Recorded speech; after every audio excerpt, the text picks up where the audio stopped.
Christ is risen. He is risen indeed. Welcome to Virtual Sunday School on this happy day of resurrection. I know most people call today Easter Sunday, but that doesn't tell us what we're celebrating. The day of resurrection, that tells us a little better.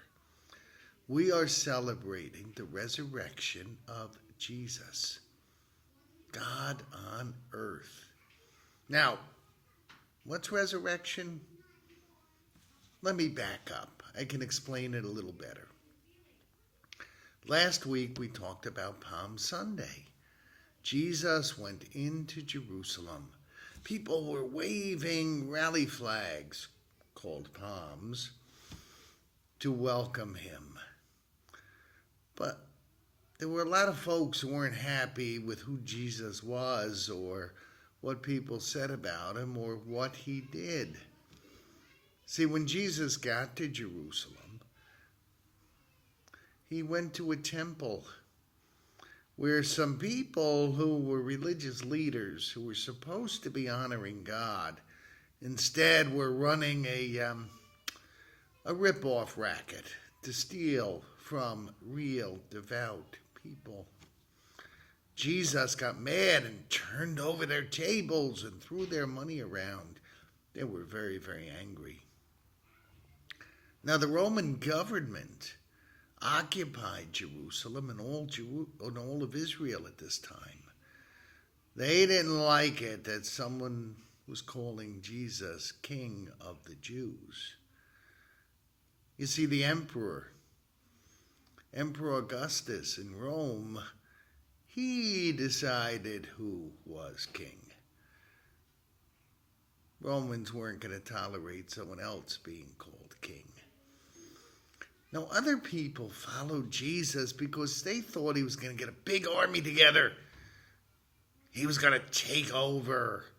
He was going to throw the Romans out. But Jesus wasn't about warfare. He was not a warrior king. He was God on earth. His job was to die, to take away our sins, and to prove he was divine, God. He would come back from the dead. Resurrection. That's what it was all about. So, remember, on Palm Sunday, Jesus went into Jerusalem. Everyone hailed him. Early in that week, he overturned the temple tables. Thursday, he had the Last Supper with his disciples. He basically told them he'd be dying and being raised from the dead. Friday, the people who hated Jesus killed him. We call that Good Friday, because our sins are gone because of that. But now here we get to the resurrection story. If you live in a neighborhood with a lot of Jewish folks, you know on Friday they go home before sundown. From Friday sundown to sundown on Saturday, that's a Sabbath day of rest. They stay home. So Jesus was killed on a Friday. They didn't prepare his body very well. They were in such a hurry, they had to get home. But a man named Joseph of Arimathea gave the followers of Jesus a tomb to lay his dead body in. They were going to come back when they had a chance and prepare his body correctly, which meant wash it really well, and anoint it with spices. They didn't have time to do it well on Friday. Now it's Sunday morning, the day of resurrection. And there were a couple of women. Well, hey, maybe I ought to show you instead of telling you. There were several women who were coming to the tomb, which is basically a cave. They were coming to the tomb to anoint Jesus' body properly.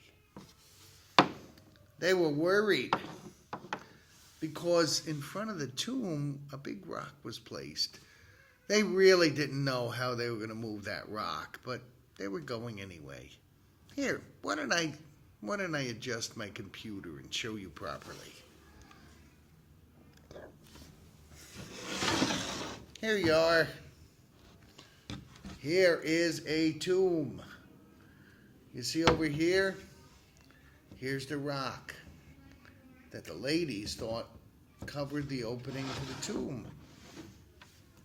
So these three ladies came by,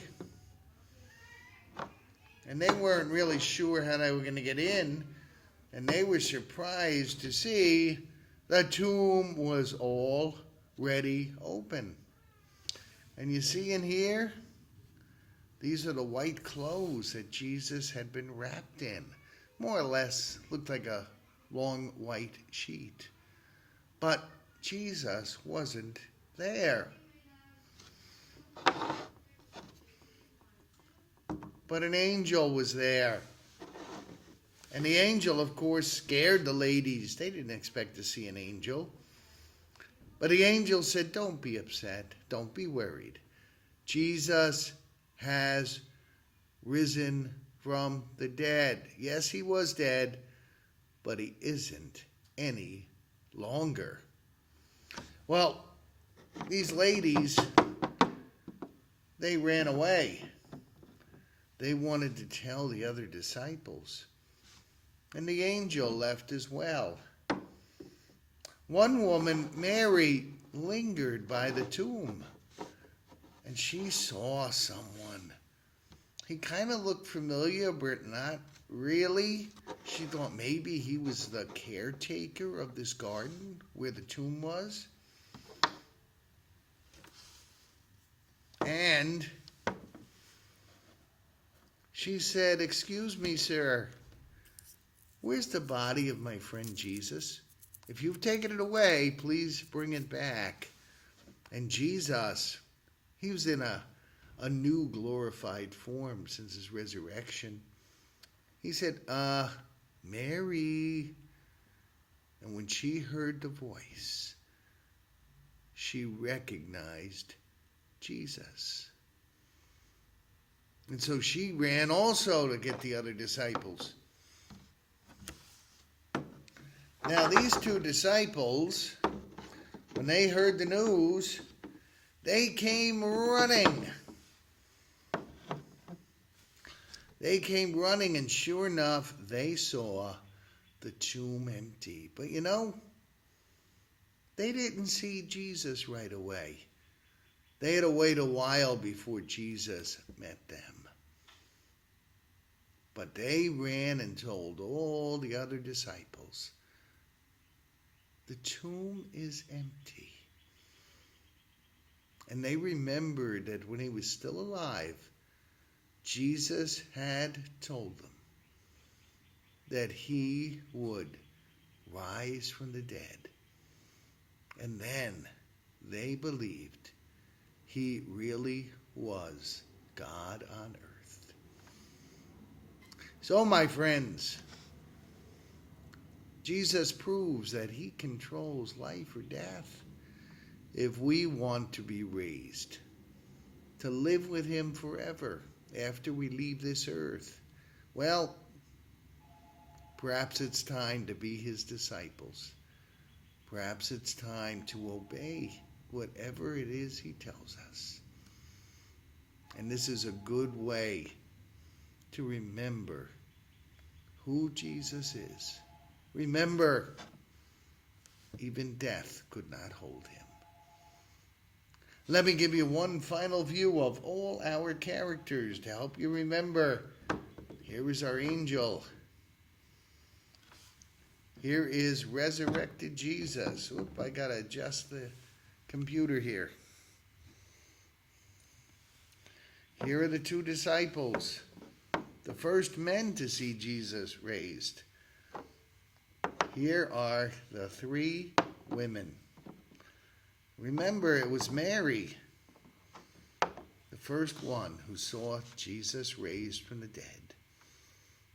So, my friends, Christ is risen. He has risen indeed. Have a joyous day of resurrection. Now, please stay on here a little bit longer. You're going to get a nice craft so that you can remember this story. Will you do that? And if you like Virtual Sunday School, please, on Facebook, like us, share with us, and comment about this program. Thank you.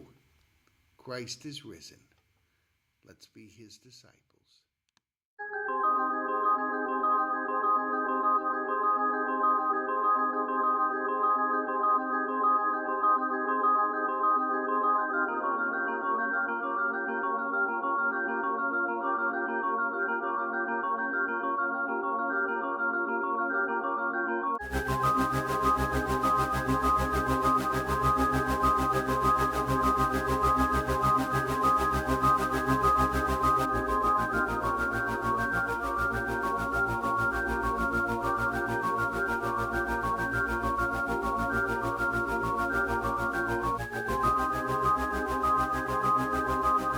Hello, this is Elder Daria, and I have prepared a craft for Easter Sunday.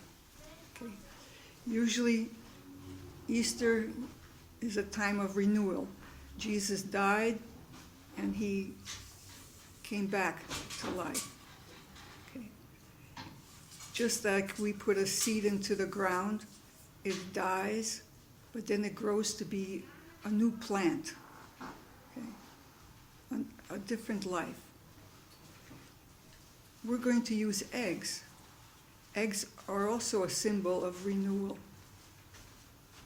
An egg can also grow to be a chick, and then a chicken eventually. So here is what we're going to be doing. We're going to be coloring Easter eggs. So in order to do that, you've been asked to first boil some hard boil, take the eggs that you get in the grocery and boil them. Your parents will help you with that and will supervise. And so you have a hard-boiled egg, it has cooled off, and then you have to make the dyes. The dyes will color the eggs. So I prepared some eggs for you to see, but now how do we go about making the dye? You bought a little kit, and in the kit they had these little tablets, like that.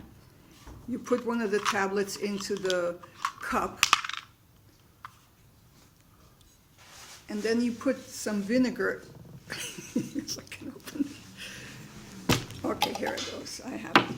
You put a tablespoon of vinegar into the cup where the tablet of color is, and it's going to fizz. I don't know if you can see that at all. Probably not. And stir it around until it completely dissolves in the vinegar.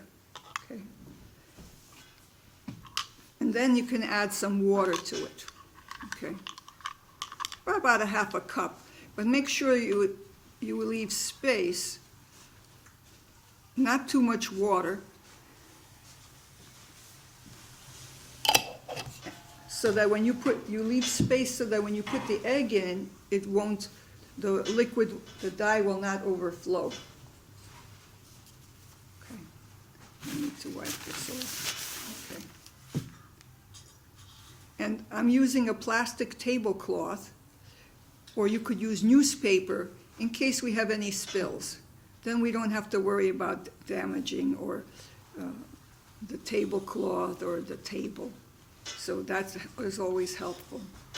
And then I'm going to add some water. I think I'm going to press it down.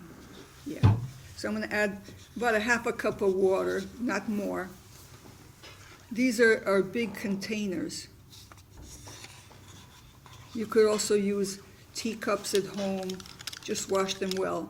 The dyes are food coloring, so you don't really have to worry about poisoning yourself. So I'm going to wait a little bit till it dissolves. These little metal things can be used to put the egg in. So we're going to take one of the boiled eggs and place it inside. And I chose, I guess, a blue. It'll take a while for this to take.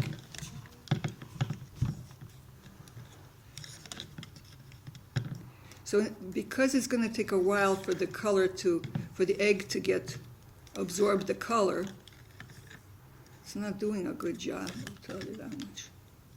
It'll take a while. So while we wait we have to wait about 5 minutes for the color to hold on to color the egg. Yeah, I'm turning it a little bit around to see. It's light blue at this point. So they say wait 5 minutes. So while we wait, I'm going to tell you a little bit about sort of the history of eggs. The Ukrainians make fancy eggs. Here are some of them. And they have many designs on them and many colors.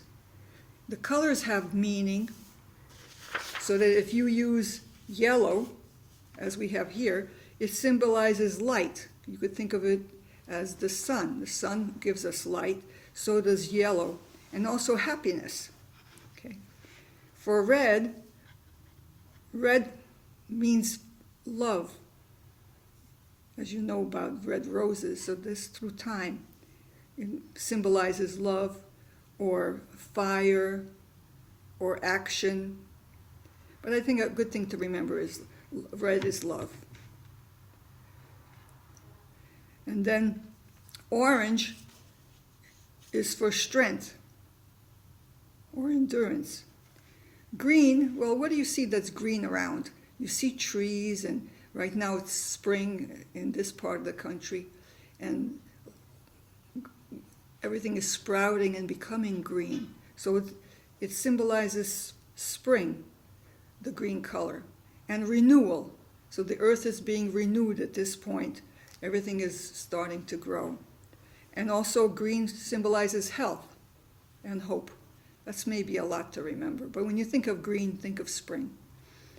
Blue, well, what do we see that's blue around us? We see the sky when it's nice out.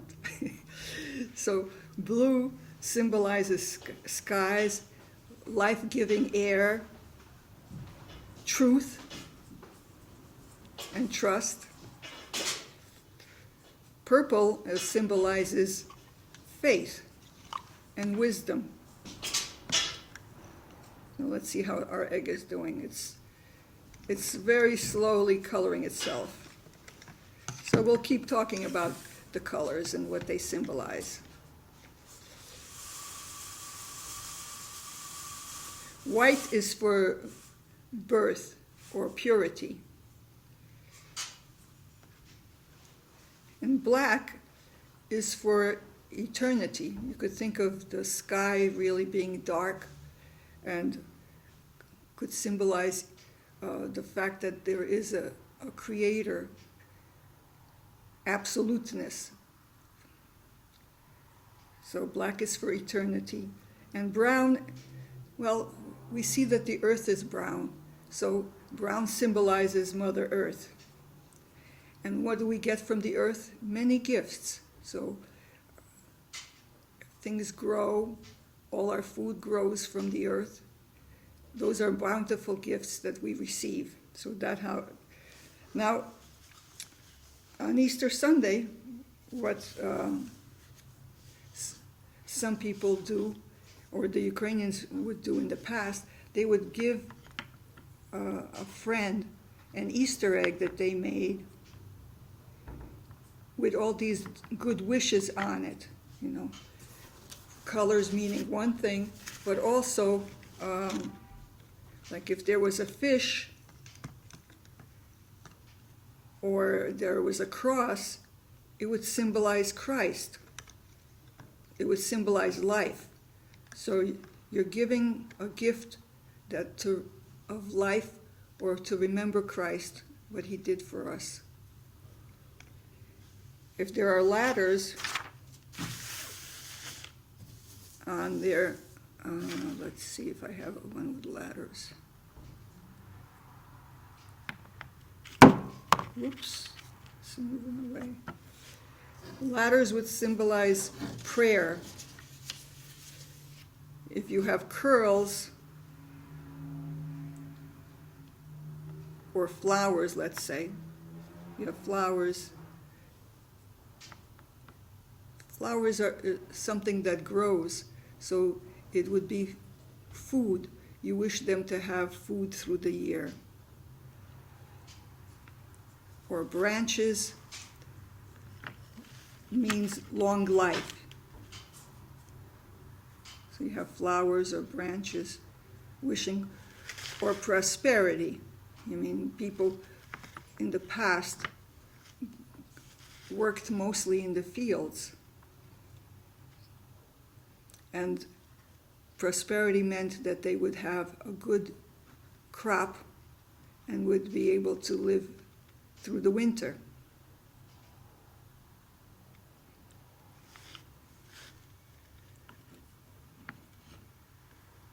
Something like this was similar to a rose shape, would indicate love. The fact that you can care for other people and love them is what Jesus came down to tell us, that we should live that way. Okay, let's look at this egg and see it did get a little more color. Okay, so I'm not going to do all the colors because I'll let you do that process by yourself. But now I lifted it up with this metal thing, but you can also use a spoon. You know, you might feel safer with a spoon. And then I like to have a paper towel ready so that I lift it, let the color drip a little bit, and then I grab it with the paper towel gently. And then I wrap it around to dry it up.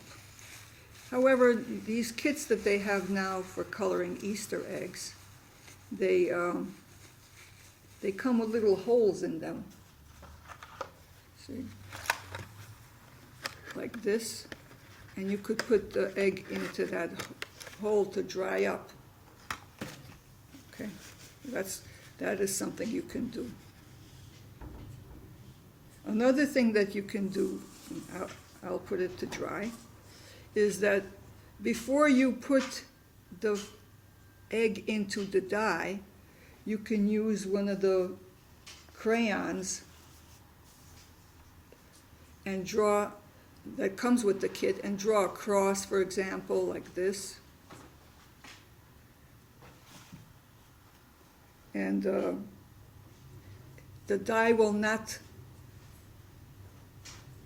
take wherever you drew the cross or anything else on it. That reminds me, one of the preparations is that, see, like they have, this comes with the kit. So I drew the cross on the white egg before I put it into the dye, so that wherever I colored with the crayon that was there, the white crayon, the dye would not take. So I made a cross, because that's pretty easy to do. And the dye the egg could not get dyed where I put the crayon on. So then I put it into blue, so I have a blue one. This was my first attempt at the cross. I noticed that I did not press hard enough. So then when I put it in, before I put in the blue dye, I pressed the crayon much harder. So it worked out much better. And so you repeat this process with every color. You boiled the eggs, you put it into the dye, and then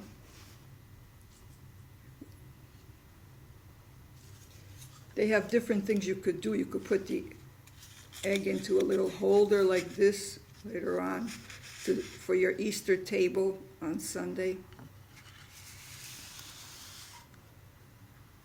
Or you can also, they have little sleeves that you can put the egg into, and usually it's rather loose, and then you put it into hot water, and it shrinks on the egg. So it's another way of decorating the egg. Then some of these packages come with little stickers, so you could put stickers on here if you wish, Here are the stickers of all kinds. They have a cross, they have butterflies, flowers, okay? And that could symbolize the gift you wish to give to the person on Easter. Let me see. So, and giving an egg to someone is a symbol of the love and caring you have for them. And that is something with faded. And that is a good thing to do on Easter Sunday.